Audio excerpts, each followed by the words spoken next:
پاکستان ایک ایسا ملک جہاں سیاست صرف حکومت نہیں، ایک طاقت، ایک جنگ اور ایک کہانی ہے۔ کبھی عوام کے ووٹ سے فیصلے ہوئے تو کبھی پس پردہ قوتوں نے ان کا رخ موڑا، مگر سوال آج بھی ایک ہے، کون تھا پاکستان کا سب سے طاقتور لیڈر؟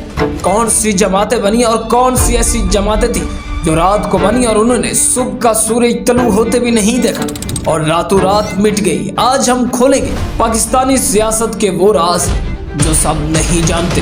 2026 کی سیاست میں جہاں پیپلز پارٹی، مسلم لیگ نون، پاکستان تحریک انصاف یہ سب سے پاپولر پارٹیز سمجھی جاتی ہیں، وہ پارٹیز جو نہ صرف پاکستان بھر میں پاپولر ہیں بلکہ یہ انٹرنیشنل پارٹیز ہیں، ان کو پوری دنیا جانتی ہے۔ ان ساری پارٹیز کے الگ نظریات تھے، مگر ایک نظریہ جو ہر پارٹی کا سربراہ کہیں نہ کہیں نظر انداز کرتا چلا گیا، اور ٹھیک 2026 میں ایک شخص نے آ کر اسے دوبارہ دہرایا۔ اس ملک میں آج تک فوجی راج دیکھا، ہم نے اس ملک میں گورنر راج دیکھا، بھٹو راج دیکھا، خان راج دیکھا، اب سے انشاءاللہ عوام راج کا آغاز ہوگا۔ اس تحریک کا نام ہے پاکستان عوام راج تحریک۔ اس شخص کا کہنا تھا کہ اب پاکستان میں حکومت کا نہیں، طاقت کا بھی نہیں، وردی کا بھی نہیں، خان کا بھی نہیں، راج ہوگا تو وہ ہوگا صرف عوام کا۔ اور دیکھتے ہی دیکھتے عوام راج پارٹی وجود میں آئی۔ عوام راج پارٹی سے ٹھیک چند ماہ پہلے ایک پارٹی جس کا نام برابری پارٹی رکھا گیا، اس پارٹی کا مقصد کہ پاکستان میں امیر طبقے کو دور رکھ کے پاکستان کے اندر غریب طبقے کے افراد کو ایم پی ایز اور ایم این اے کی ٹکٹس مفت میں بانٹی جائیں گی۔ مگر سوال یہ ہے کہ اب پارٹی چلانا اتنا آسان ہے؟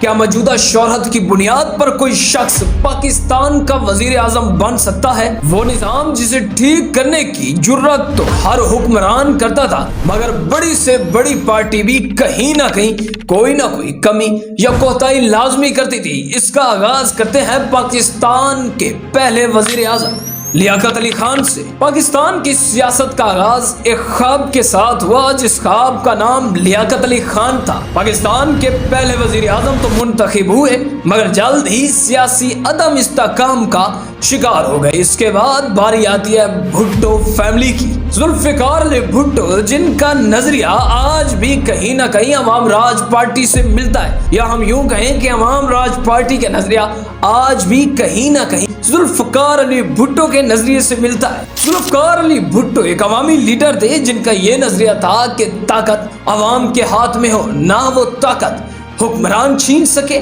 نہ وہ طاقت ملک کا کوئی بھی اونچی کرسی پر بیٹھنے والا شخص چھین سکے۔ اسی بھٹو خاندان سے وومن یا پاکستان کی تاریخ کی پہلی خاتون جو وزیر اعظم بنی محترمہ بے نظیر بھٹو۔ ظالموں جواب دو، آپ نے سوچا کہ عوام یتیم ہے؟ عوام یتیم نہیں ہے۔ جو جمہوریت کی علامت سمجھی جاتی تھی، مگر وقت کے ساتھ ساتھ سیاسی لڑائیاں ختم نہ ہو سکی، بار بار ان کی حکومت کو توڑا گیا، اور کہیں نہ کہیں اس حکومت میں بھی کمیاں کوتاہیاں پچھلی حکومتوں کی طرح ہمیشہ پیچھا کرتی رہی۔ یہی ایک بڑا سوال جنم لیتا ہے 2030 کی سیاست میں یا 2030 کے الیکشنز میں کیا پاکستان کی سیاسی پارٹیوں میں بڑی تبدیلیاں آنے والی ہیں؟ پاکستان کی 3 سے 4 بے حد پاپولر جماعتوں کو ٹکر دینے کے لیے کوئی جماعت آنے والی ہے؟ اس کے لیے ہمیں پچھلی جماعتوں کے نظریات کو دیکھنا پڑے گا، پچھلے دور کی ان کمیوں کو، پچھلے دور کی ان مسٹیکس کو جانچنا ہوگا جو کہ ان حکومتوں کے ٹوٹنے کی سبب بنی۔ میاں محمد نواز شریف پاکستان میں ترقیاتی منصوبوں کے بانی، پاکستان میں ترقیاتی منصوبوں کا عزم رکھنے والے میاں محمد نواز شریف کی حکومت میں بھی سیاسی کشمکش ختم نہ ہو سکی۔ بات کرتے ہیں تبدیلی کے نعرے سے، جو آئے گا عمران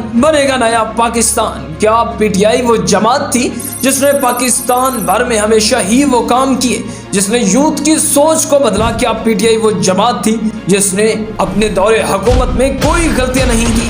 نہیں دوستو، عمران خان دور جس میں سب سے بڑا عزم یہ سمجھا جاتا تھا کہ کرپشن کا خاتمہ ہوگا، مہنگائی پر کنٹرول کیا جائے گا، لیکن معیشت اور سیاسی بحران نے بے حد چیلنجز پیدا کیے، جس کے بعد یہ حکومت بھی دم توڑ گئی۔ سوال یہ نہیں کہ وعدے کیوں کیے گئے، سوال یہ ہے کہ یہ وعدے پورے کیوں نہ ہو سکے۔ انہی